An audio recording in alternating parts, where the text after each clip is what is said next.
Hello, everyone, and welcome back to The Rundown, where we talk about 2A news and conservative views. I will be your host today, Craig DeLuz, coming at you from the West Coast, the left coast, behind the Iron Curtain, otherwise known as the Sierras. But as we all know, I do not do this program by myself. That's right. My name is Mike Piwowarski, coming to you live from the East Coast.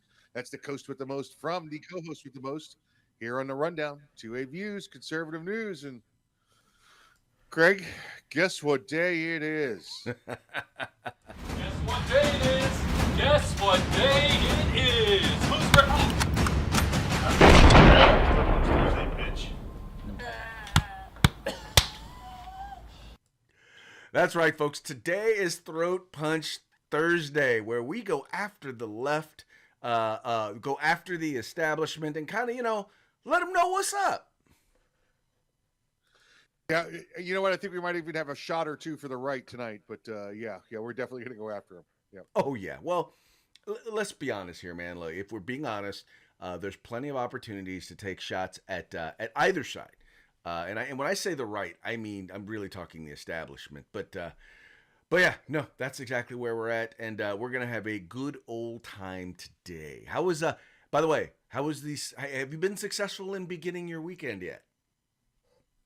So far, so good. Yesterday, not so much. Today, looking much better. Yep. Excellent. That is good to hear. With the weather change here, man, it's really just kind of a good opportunity to just kind of sit back and, when you have, even when it's raining, when you have a nice covered patio, you can actually sit on the back patio with relax and enjoy and watch the rain come down and stay nice and dry and warm. I understand. See, it's 60 here. Like I told you that yesterday, we're 60 again today. So I actually have the heater on the floor today, to warm up the room. The heater because it's 60. Well, yeah. I mean, listen, I got a parka to keep me warm from the waist up, but my legs, I'm wearing shorts here, so I got to bring the space heater in to keep the legs warm. So. No, I'm just tripping because 60 is like moderate weather. That is literally shorts and t-shirt weather here. He's got a heater. Space heater run. There we go. For those of you who have never hung out with Mike, first of all, I can count on one hand the number of time I've seen him with long pants on. It's almost always shorts. Doesn't matter what's going on from the waist up. Always shorts. It's one of those you earn that retirement thing, so you're like, that's it, bro. So I mean, there's 3 times I wear pants now. That's church, court, and weddings. So. In fact, come to think of it, the only long pants I've ever seen you in are your when you're in your dress uniform.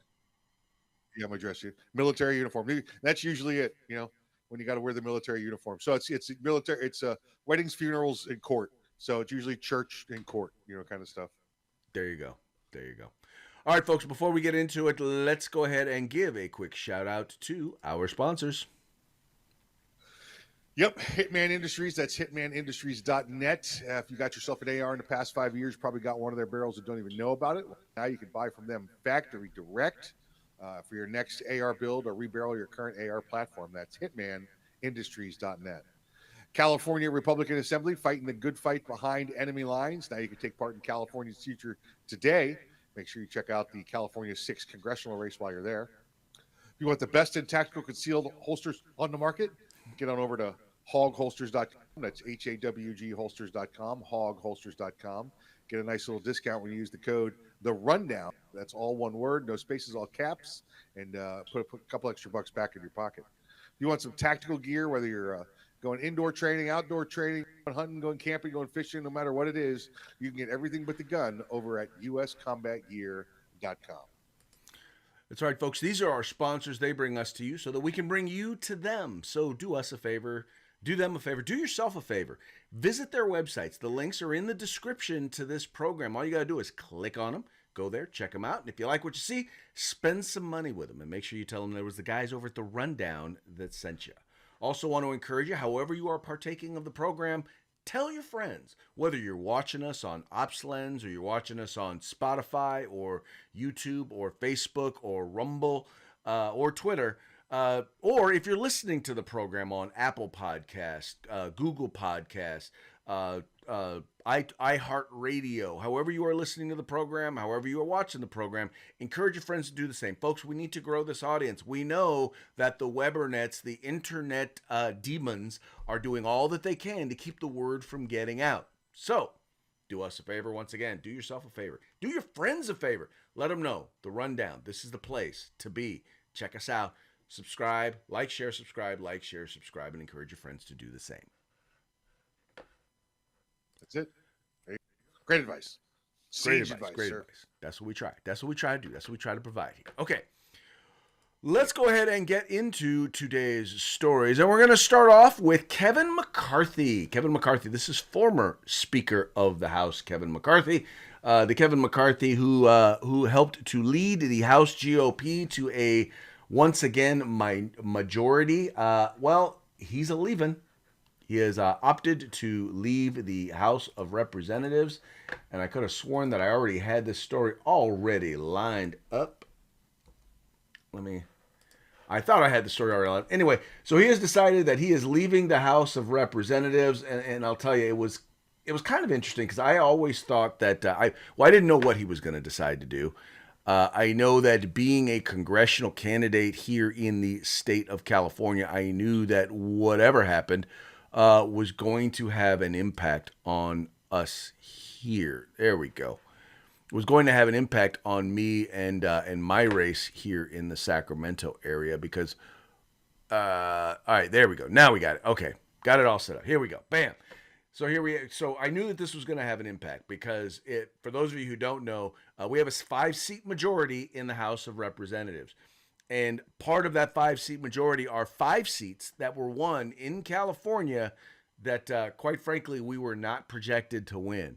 And so the question now, I think, for many is going to be, what's going to be the state of those races? What are we going to be looking at in terms of, are they still going to be investing in trying to hold those seats the same way that McCarthy did? So it's going to be kind of interesting. But anyway, back to Kevin McCarthy. It says Representative Kevin McCarthy, who this fall became the first speaker to be ousted from power in the middle of a congressional term, said Wednesday he will resign from the office at the end of this month.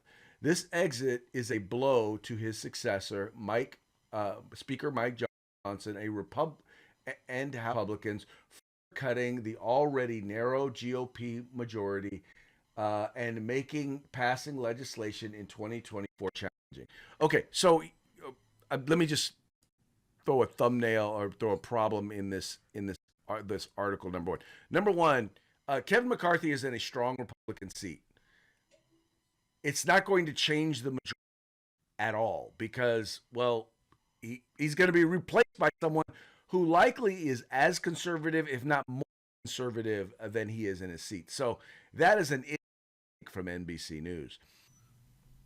Craig, I'm not sure what his next job is. Yeah, maybe making money is the right thing, but is there a political future in it for him? Is there a chance that Kevin McCarthy can turn this into a statewide seat in California? Can he bend a Senate seat out of it? Can he get an attorney general's position? I don't know.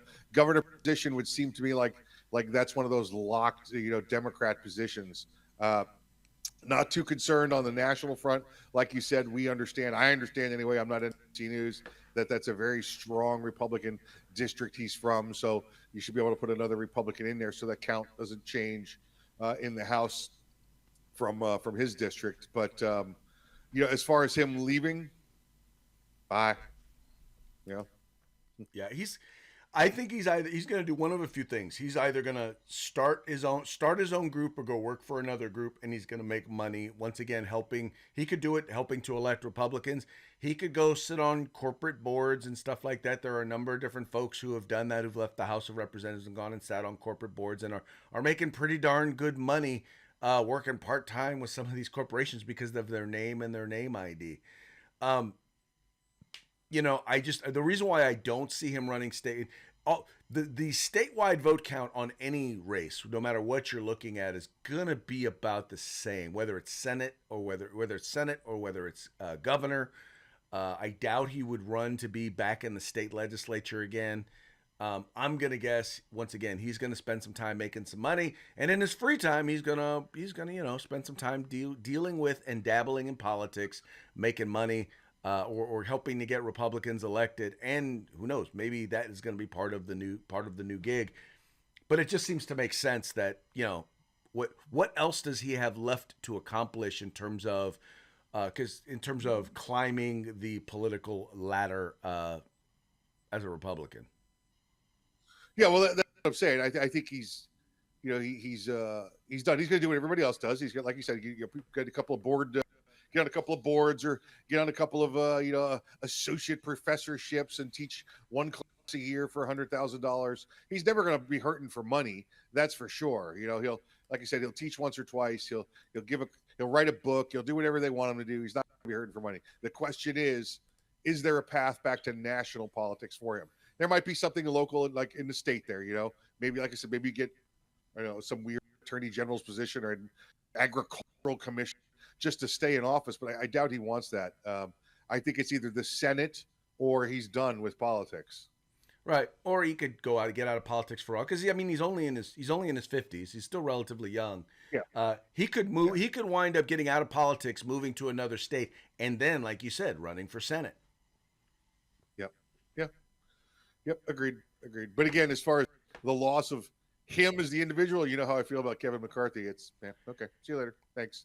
No, it is not a huge blow to the Republican Party or to the Republicans in the House the way that the liberals want to make it sound. It's just not. Yeah. No, they make it sound like we're losing Newt Gingrich in the midst of his term. Right. Well, and exactly. And Newt Gingrich, by the way, was he was both a political and a policy mastermind. I would say that McCarthy was good at the politics. He understood policy, but I wouldn't call him a mastermind on policy. Now, he was could kind of hold it all together, maybe. Yeah. Well, he held it together with the thinnest of margins. We'll put it that way. And that's right. I've heard him described as the most conservative speaker we had since Newt Gingrich, although I think Mike Johnson kind of blows him out of the water on that one. Yeah, I think Kevin McCarthy was a good stopgap until somebody else came along. There you go. Okay, moving right along.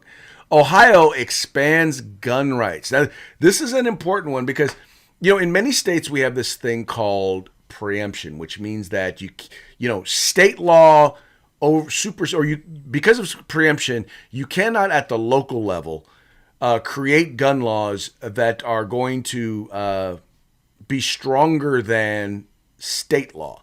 And the reason why is because you don't want to have a patchwork of gun laws throughout the state. Well, this is almost the negative of that in reverse, right? This is I know it sounds kind of weird, but this is almost the negative of that in reverse, in that the Ohio legislature has actually passed legislation that would expand gun rights. And what it would allow people to do, and this has to do specifically, by the way, with concealed carry. And what it'll do is that this piece of legislation would actually allow local governments to expand the places where people are allowed to carry. And here I'll read a little bit about it to you. It says the Ohio House of Representatives today passed House Bill 272, legislation that would give local governments the permissive authority to expand concealed carry access. The measure was spearheaded by state representatives Adam Matthews and Justin Pizzulli. House Bill 272 will grant local governments permissive authority to allow citizens to carry a concealed weapon within certain general multi-purpose community centers. Under current law, Ohioans are prohibited from carrying a concealed weapon within a courtroom or any building containing a courtroom, regardless of whether the court is in session or the building is used as a courthouse. So in other words, while right now you have in liberal states like California, if something is sometimes used, if a building is sometimes used as a courthouse, well, then you can never carry a firearm in that particular building.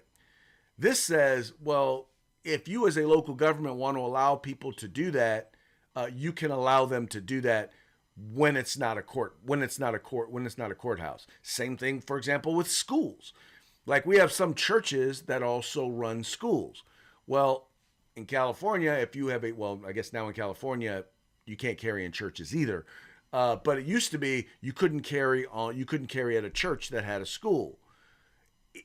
If we were using this as an example in Ohio, you still can't carry at a school, but you can if the school is not in session at the church. Yeah, and we have a similar here in Florida. We have preemption as well, and one of the things that we have, it says you cannot carry in a courtroom, or you cannot carry in a like a county boardroom, or city council chambers, and they clarified on that a few years back while in session. So, like you go to big places here, you go to major city, and the courthouse is different than the business center, which is different than the licensing division. But the law said because there was a courthouse in the building, you couldn't carry anywhere in the building. Now it specifies when that court is in session, or when that administrative body, like a city council or a county council, is in session. Otherwise, the rest of the building is wide open. And even when that courthouse is in session, you can still go next door to you get yourself a business license or renew your driver's license in that building. It's what really gets me is once again, and I'm not a fan of patchwork of gun laws, in particular for something that you're going to do all the time. And you know how this is, especially something relating to firearms.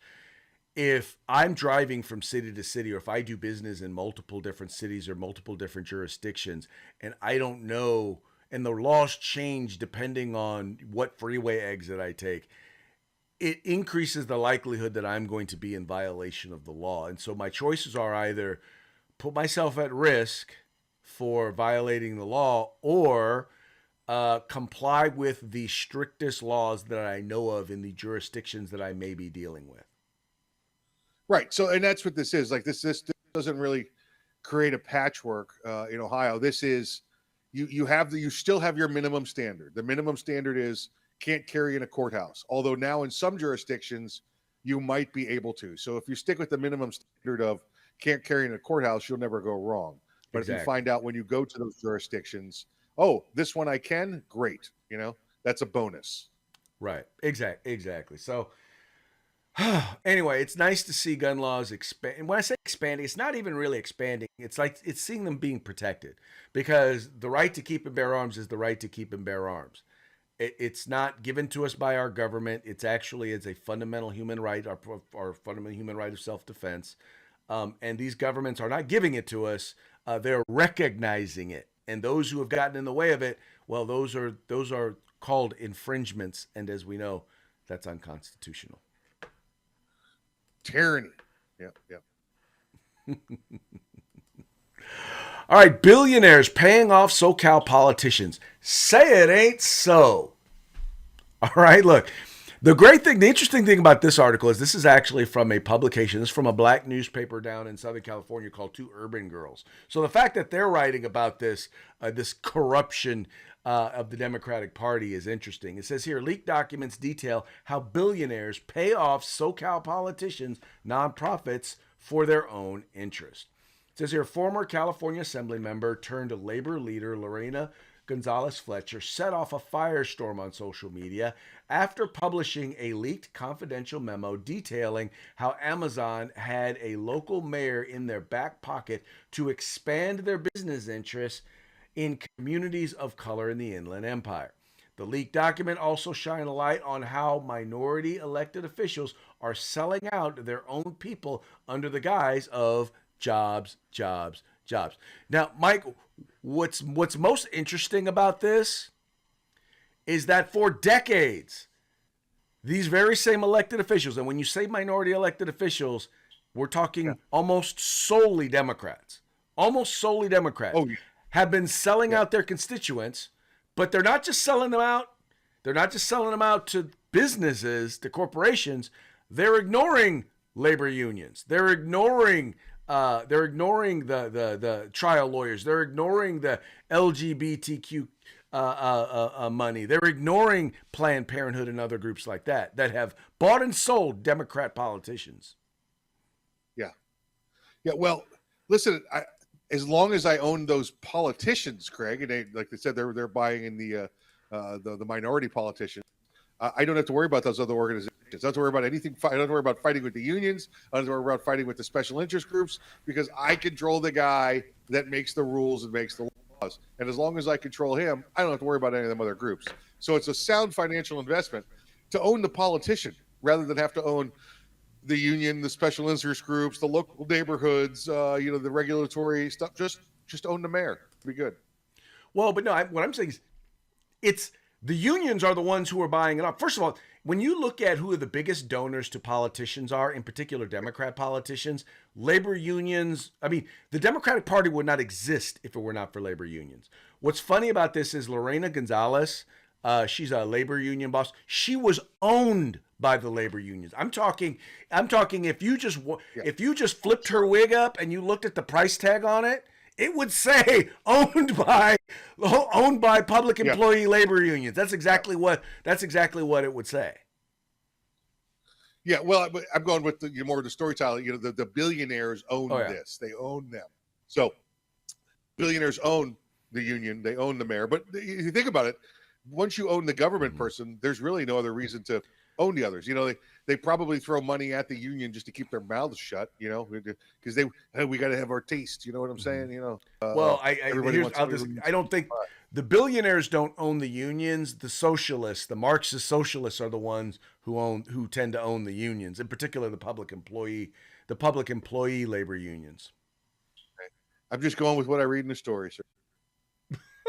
Well, this particular story, once again, keep in mind, is coming from a black newspaper, which is run by probably more than likely a couple of liberals. They're ignored. The story here is the idea that Democrat politicians are being bought. What they're ignoring is the fact that, billionaires aren't the only people that are giving a taste to the local politicians. They're not the only ones that are kicking down cash to these politicians. And Lorena Gonzalez, the head of the union that supposedly blew the lid off this one because a business, in this case, Amazon, liberal owned, Jeff Bezos owned Amazon, was kicking down cash to local politicians. Yeah, they're not the only ones doing it. SEIU is doing it. CTA is doing it. CCPOA is. I'm saying that Jeff Bezos is not only own the mayor, they probably own a little bit of the union as well to keep them going. You don't want the union head fighting against you either. You might as well own all the players. Oh, no, I don't think so. I think they make more.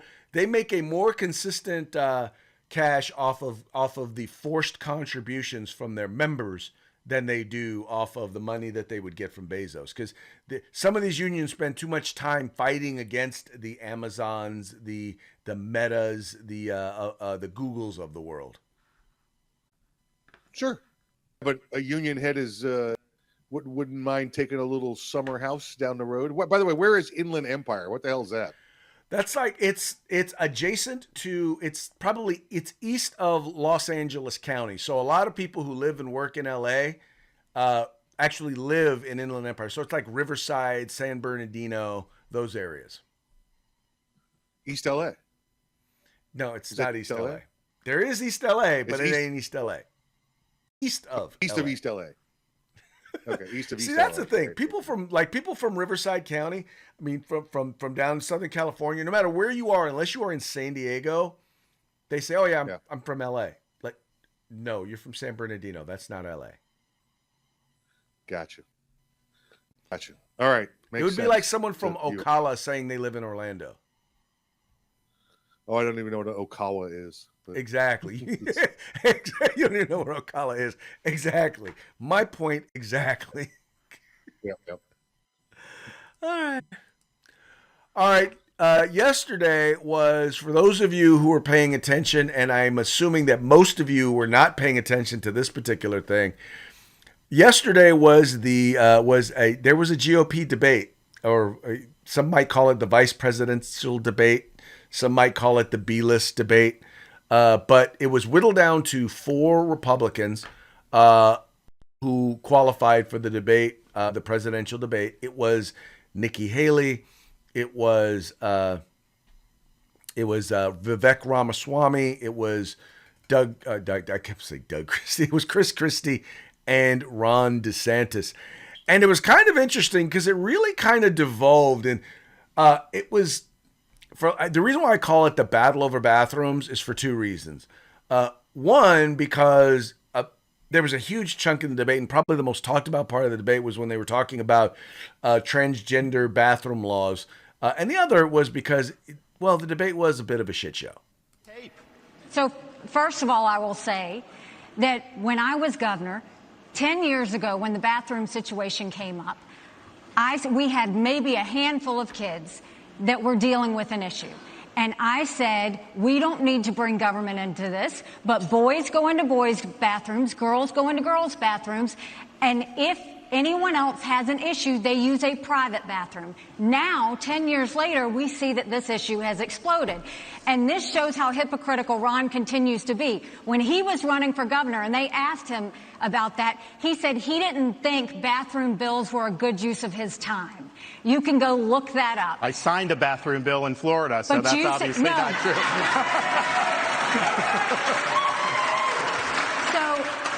So the idea that you would say that I was signed against it, that. you didn't. You killed it, I signed it. I We stood up didn't. for little girls, you didn't do it. And there was this going on. I was actually just in South Carolina. Some of the legislators told me at the time there were boys going into the girls. That's the There whole were reason not. why they No, did no, it. no, no, no. And so they say when she does that explanation that doesn't hold water. And this is the upstate of South Carolina. Ron. I signed the bill. I Do protected you the know girls. South Carolinians? She did not do you it. know I South know that. Carolinians? Because South Carolinians. No.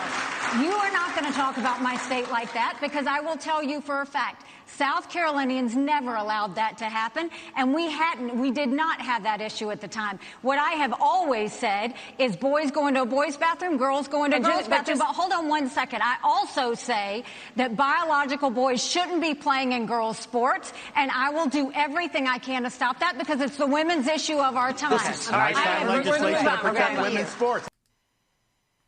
All right, now let's be clear. So she said that he did not sign a bill. He did not want to address the issue of quote unquote transgender bathrooms, but actually, according to the Hill, he did in fact sign a bill along with a bill that expand, and I will not even use that name, to expand the parental rights and education protections.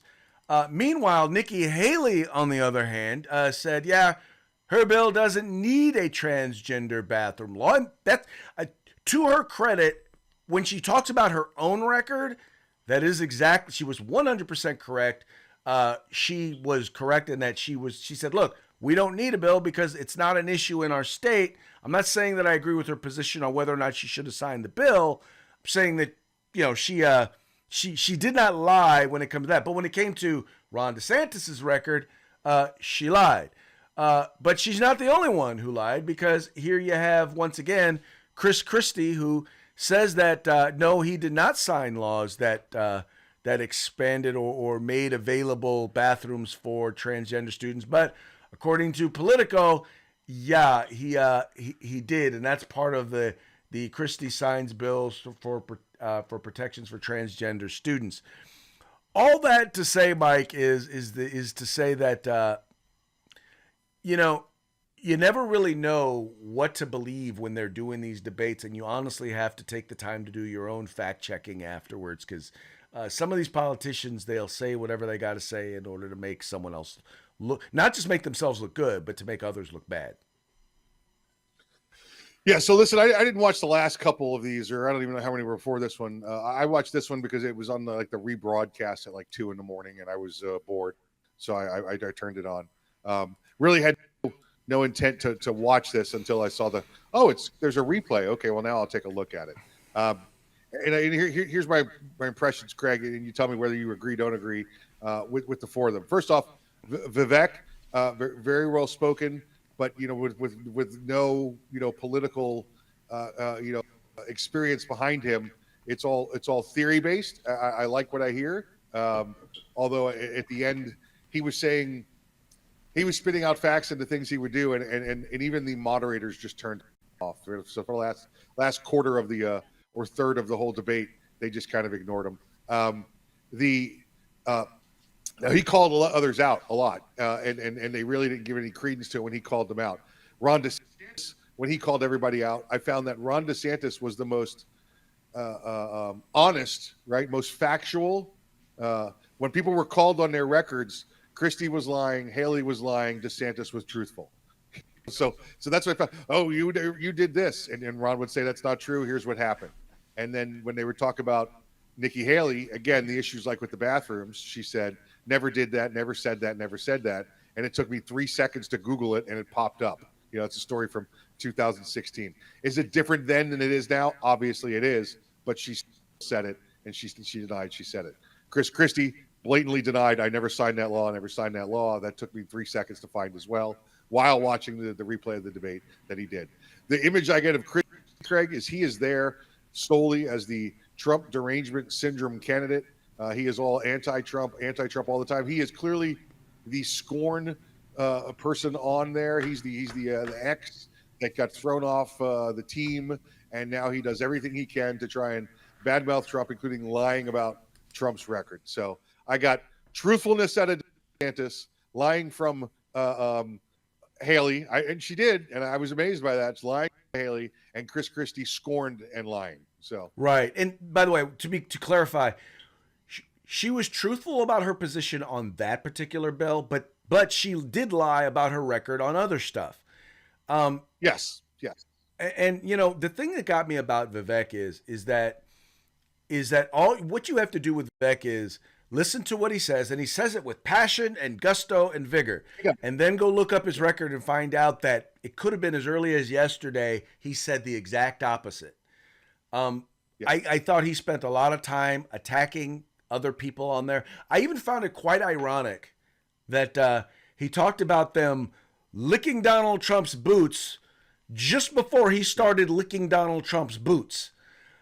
Oh, no. It wasn't Vivek that said, no, Vivek said, he was clear on this. He said, he is a Trump supporter, and he and absolutely believes that Trump should be reelected and everything else.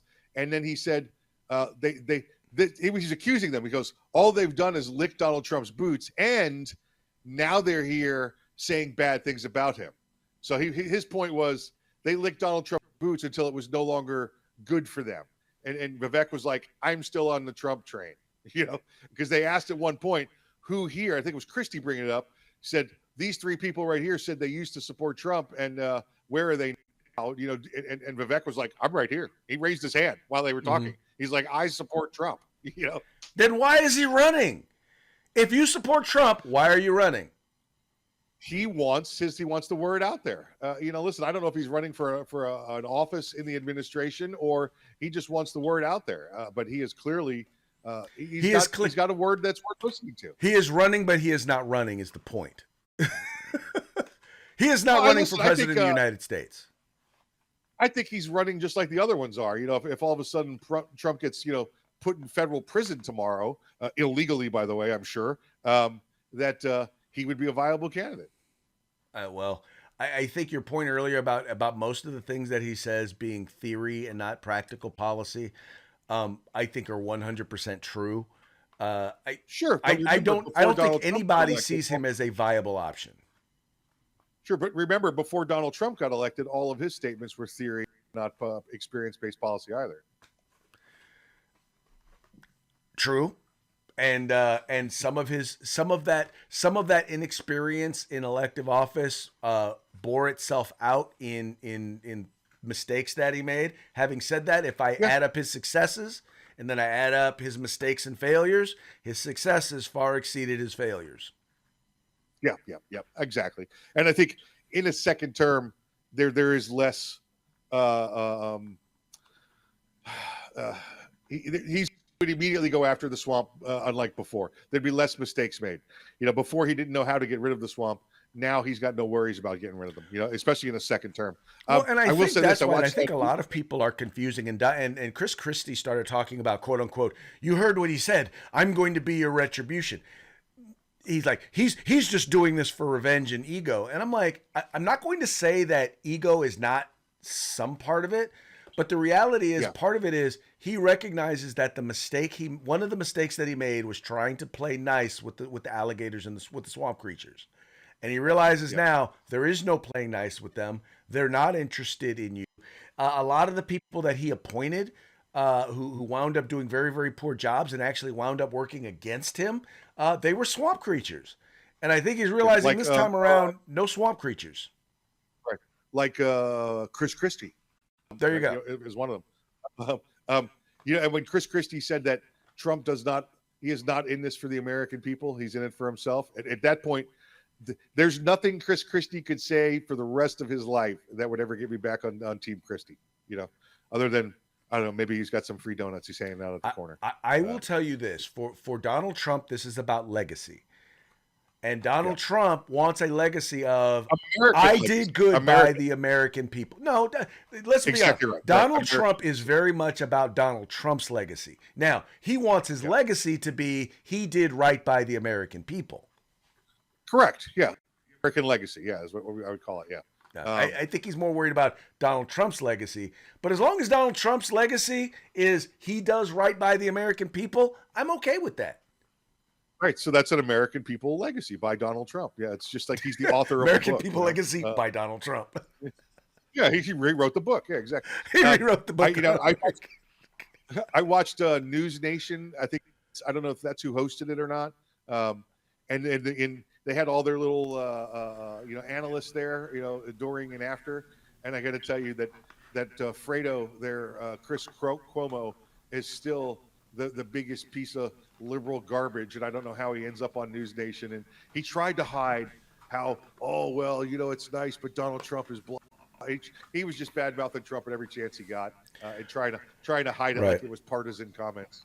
Well, and once again, this is, and there's two different ways I look at stuff like this, and when it comes to measuring these folks. One is there's liberal, and then there's, New York liberal, and then there's also liberal, and then there's Donald Trump hater. Because there are people who ideologically on their policy, you could call conservative, but they hate Donald Trump and they are suffering from Donald Trump derangement syndrome.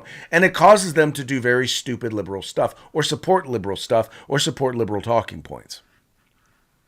And listen, that's Fredo on both counts, right? Chris Cuomo, he's the New York liberal Donald Trump hater. Yes, exactly. That guy he's both. Yeah. All right. All right, folks. It was fun to watch. It was. I'll tell you what. It was, when I say it was forgive my French, a shit show. It was the most personal attacks, the most just interesting insults and jabs. If you're into that, that was what you got, as well as, by the way, a smattering of policy. Yeah, exactly. Now listen, you had Vivek, you had Nikki Haley, who I think might have had a drink or two. Nikki Haley, Ron DeSantis, and Chris Christie, who had a donut or two. Or three or four. Clearly, the winner, the winner at the end by a 50-point margin was Donald Trump. 50-plus point margin. I think you're underestimating his success. Anyway, on that note, we're going to move forward to our parting shots, brought to you by Hog Holsters. Go to hogholster.com. That's HAWG holsters.com. Use the discount code The Rundown, all caps, no spaces, one word, and get your Hog holster today. For those of you who are wondering, it's near election time. How do I know it? I saw a mail truck at the cemetery today. I guess they've started delivering ballots. Yeah. This is in Democrat jurisdictions, in case you are wondering. They're probably picking them up. Yeah, they're probably picking up the ballots now. Yeah. Well, I think, there you go. They're probably picking them up. Okay, next we have, I love this one. So it's a picture of Joe Biden and his son Hunter. It says, "Hey, son, you screwed your brother's widow, then cheated on her with a stripper and got the stripper pregnant, then denied the child is yours. You pay $12,000 a month rent on your apartment and you refuse to pay child support. Now let's go on TV and rave about how immoral Donald Trump is." I think you could say a lot of things about Donald Trump, but I don't think any of them trump that. Yeah. Oh, sorry, Craig, you lost me at stripper. Touche. Okay. That's a good one. All right, and then moving right along.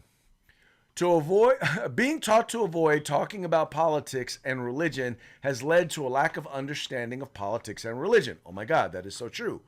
What we should have been taught was how to have a civic conversation about a difficult topic. And I got to tell you, I 100% agree with that quote, which is probably the reason why I selected it. Yeah, right. Well, listen, we were all told, don't bring up politics at the dinner table because of, Uncle so-and-so or whatever's going on. And then, add into that the advent of the internet where I don't have to be polite to somebody else while having a conversation. It meant that anytime we talk politics, we got to go on TV and scream at each other and cry, Exactly. Well, and a lot of this, by the way, just so you folks understand, a lot of the anger and the yelling and this, that, and the other, that was brought about by, and once again, just go read Saul Alinsky's Rules for Radicals. This is what Marxism does. They're not interested in debate. They're not interested in the facts. They're interested in shutting down the opposition. And that's the reason why they do it. And, there are some folks on our side who recognize the tactics and recognize how effective they are, and they use them as well. I don't like them. I don't like those tactics. But that's the reason why we are where we are, because we can't really sit down and have good conversations or difficult conversations. That's right. On that note, it's about time for us to wrap it up. But before we do, we have another shout out to our sponsors. Yep, let's say hey to our good friends at Hitman Industries. That's hitmanindustries.net. You can get pistol and rifle caliber barrels available at any length you desire for your next AR rifle or pistol build. Check them out at hitmanindustries.net. California Republican Assembly fighting a good fight behind enemy lines. Now you can take part in California's future today. Check out that 6th congressional race there in California. And of course, if you want some tactical gear, you're heading outdoors, indoors, going some training, going hunting, going fishing, going camping, whatever it is, you can get all the tactical gear you need, minus the gun, at uscombatgear.com. That's right, folks. Please take a moment, visit our sponsors, and make sure you tell them the guys over at The Rundown sent you. And with that, we're going to call it a day. We very much appreciate you tuning in. Appreciate you liking and sharing the program and encouraging your friends to do the same. We'll be back tomorrow. Thank God it will be Friday.